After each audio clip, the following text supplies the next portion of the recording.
the coronavirus version, live from our home offices as the sports bar cleaned and disinfected. I am Mike Danger. Right over there, that's Gene Battaglia. Glad you could join us today, buddy. So welcome. Glad the technology's working for you. I had to come and save you, Gino. It couldn't just be you dishing out hot take after hot take by yourself. I mean, we're a team. We're in this together. We're navigating through uncharted waters. And, boy, the world looks differently now more than it did earlier this week when we were last on the air. So much to react to, so much to get to. Yeah, I mean, the first two episodes where I'm calling this the Sports Bar, the home office edition here. I'm saying that even though Vegas right now isn't saying the Bills are the AFC East favorites, let's be real. Not knowing who the quarterback is in New England, you have to like the addition of Diggs. You have to think that Josh Allen, some Sam Darnold apologists might say it's him, but that right now Darnold is the best quarterback in the or that Josh Allen is the best quarterback in the AFC East. Right now, Mike Danger, I think the Buffalo Bills right now are in a position finally to win the AFC East in 2020. So everything happens.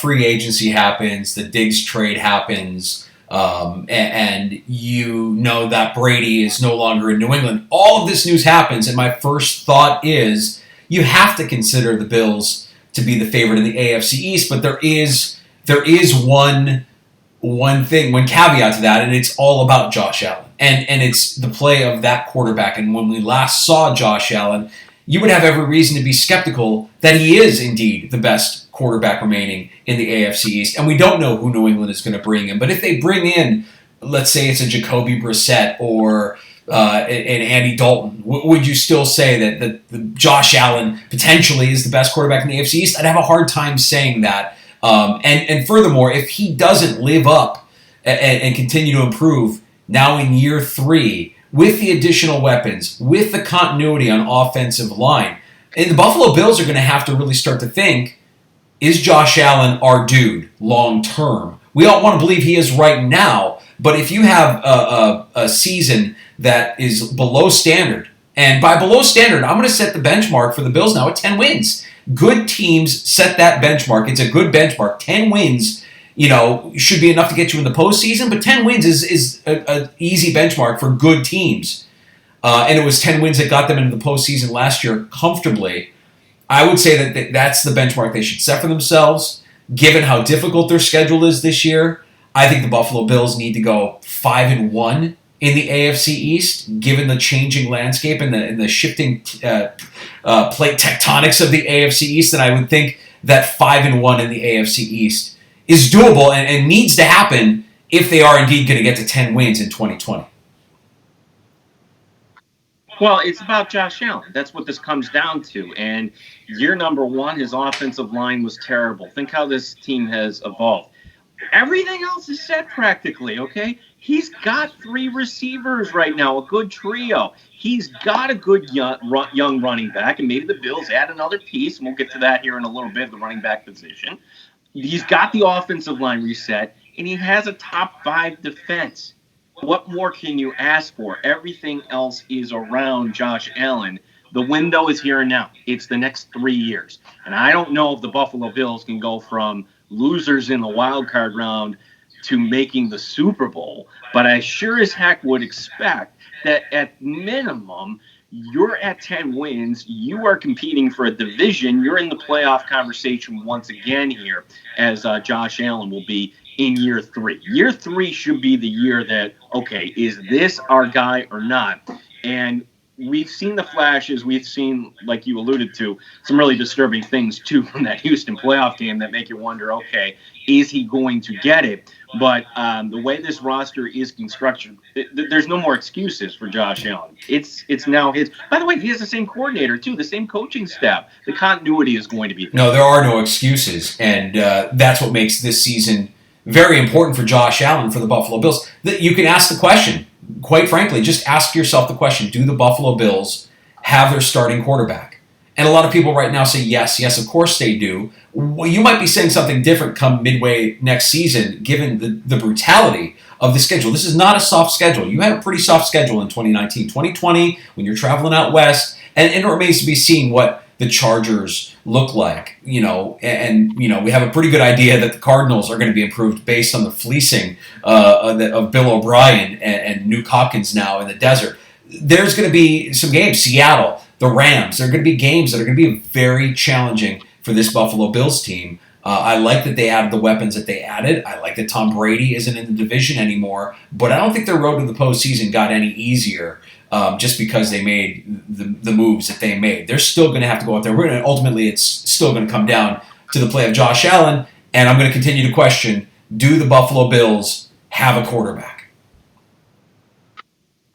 Well, and what you're saying is true, but that is the way we used to look at things, right? Can the Buffalo Bills compete for a wild card?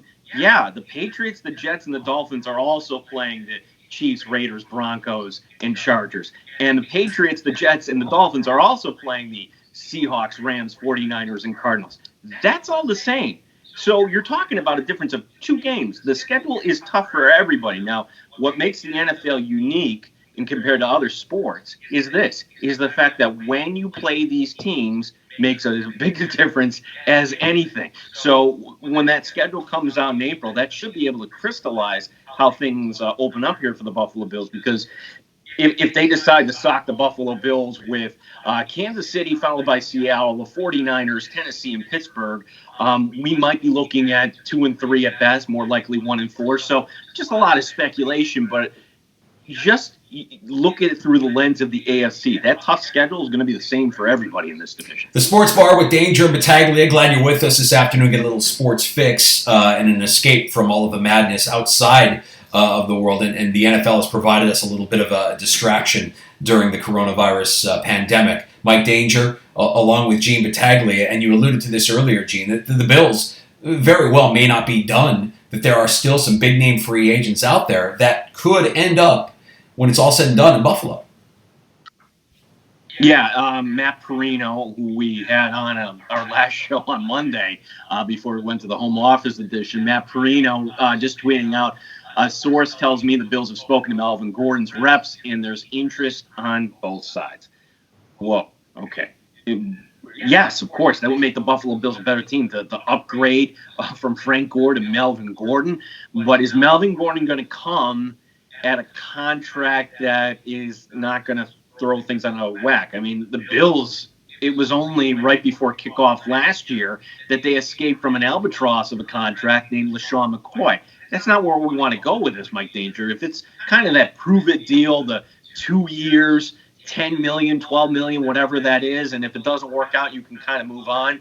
That's what I would think would make sense here for both sides. Better yet, a 1-year deal. Hey, Melvin, you want to hit the big money? We can't offer you that, but here you go. Come on to Buffalo, and you can win some games. What would concern me is, okay, here's 5 years, a big fat signing bonus, and you're going to have to account for that bonus in the year 2024. I don't want to sign up for that. And I think Brandon Beane has shown through some of these free agent signings that whether it's your Tyler Cross, some of these other players, that he's not into giving the big money deals over a longer period. Has anybody failed by holding out as much as Melvin Gordon? I mean, just to see his teammate get the extension, Austin Eckler in the Chargers, to get the extension he got this offseason, and yet Melvin Gordon sits and waits for his next team, his next deal. And it doesn't appear like there are teams lining up. Now, maybe this is the start of it. Maybe the Bills are a part of that. And if the Bills do make an offer, that's a jumping off point for Gordon's people to try and get another team that may have interest in upping the ante a little bit. But the last thing I would want to see is Brandon Beane. I don't think we would see this, that Brandon Beane would get into a bidding war over the services of Melvin Gordon, especially when you can do what you did last year and draft a young running back, in the middle rounds that could certainly be a compliment to Devin Singletary. And while we're talking about the draft and further bolstering this offensive side of the ball, I mean, the idea that Stephon Diggs was traded for by the Buffalo Bills doesn't lead me to believe that they're done with the wide receiver position either, Gino. I think that there are going to be names come draft day that the Bills are still going to be targeting, they're still going to be looking at, because if there is something that is still missing in that wide receiving core, unless you're complacent with Duke Williams, it's size. You need some size on that wide receiving core.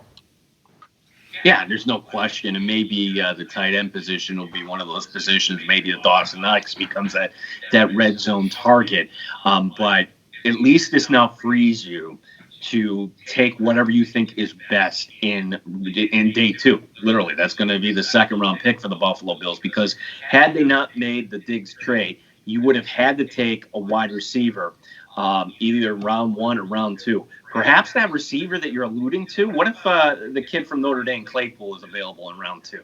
That would be somebody that you could plug in, but then I hate to use the word development. Okay, you haven't heard that in a while, but like you could develop him in his pace there, and you wouldn't have to throw him in and make him get reps. Right, and what the Diggs move does is it eliminates the need to have somebody who's developing contribute right away. You could actually bring in somebody and have them develop under Diggs and Brown and Beasley, and hopefully, in the next 2 to 3 years, they become your superstar, and maybe they are able to contribute as a rookie. But, the Bills making that move for Diggs basically, puts an exclamation point on, we're ready to win now. We don't have time to bring in a young wide receiver and watch them and wait for them to develop. We've got one of the best wide receivers in the league in this core now, but it doesn't eliminate them from the wide receiver market that exists in this draft class. It'd be foolish, by the way, I think, for them to ignore the wide receiver class in this draft class, because it is a deep class, and you can find value in this draft at that position. Diggs shouldn't be the be-all, end-all for the wide receiving core of the Buffalo Bills. Bring in that guy, maybe even a guy like Claypool as early as the second round, who could potentially be a contributor early on, but certainly develop down the road. Yeah, the thing I liked when it comes to the second round too is that it'll sharpen your focus on who to hit in the second round. And I tend to think that the idea you're going to bring in somebody for development in round two, no. That round two has to be somebody that can contribute, whether that is going to be an extra pass rusher, whether that's going to be a defensive back, somebody who can make plays for you now, because they're going to look at this, who fell to us here in round number two. So, but I'm with you on the Gordon thing, is that if that doesn't come to fruition, Bills fans should not freak out on that.